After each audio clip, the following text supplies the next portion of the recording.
Lawrence Bishnoi टोळी सध्या तुफान चर्चेत असल्याचं बघायला मिळते। सिद्धू मुसेवाला, बाबा सिद्दीकी यांच्या हत्या या टोळीकडून करण्यात आली।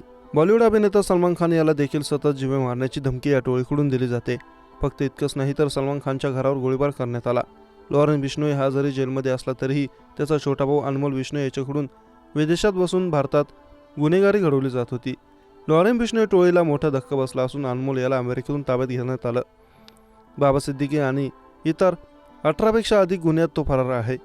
बेकायदेशीर कारवाई पूर्ण करून अनमोल बिश्नोई याला लवकरच भारतात आणलं जाईल। लॉरेन्स बिश्नोई आणि अनमोल यांच्यामध्ये 6 वर्षांचं अंतर आहे। शाळेमध्ये टॉप असलेला अनमोल गुन्हेगारी क्षेत्रामध्ये भाऊ लॉरेन्स बिश्नोई याच्याही पुढे निघून गेल्याचं दिसतंय। शूटरला मोठ्या प्रमाणात पैसा दिला जातो।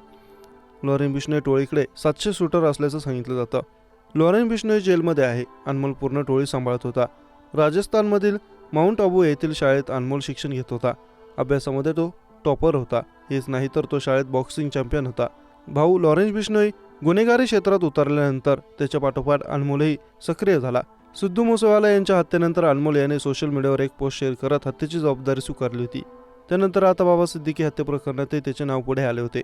भारतामध्ये आणल्यानंतर अनमोल याची पोलिसांकडून कसून चौकशी केली जाईल। अनेक गुन्ह्यांमध्ये पोलिसांना तो हवा आहे। बाबा सिद्दीकी यांची हत्या करण्यात आली। शुभम लोणकर हा तिन्ही शूटरच्या संपर्कात होता। फक्त हेच नाही तर त्यांची खाण्याची राहण्याची सर्व व्यवस्था शुभम लोणकर यांच्याकडून करण्यात आली होती। शुभम लोणकर हा थेट अनमोल बिश्नोईच्या संपर्कात होता। चौकशीमध्ये अनमोल मोठे खुलासे करू शकतो।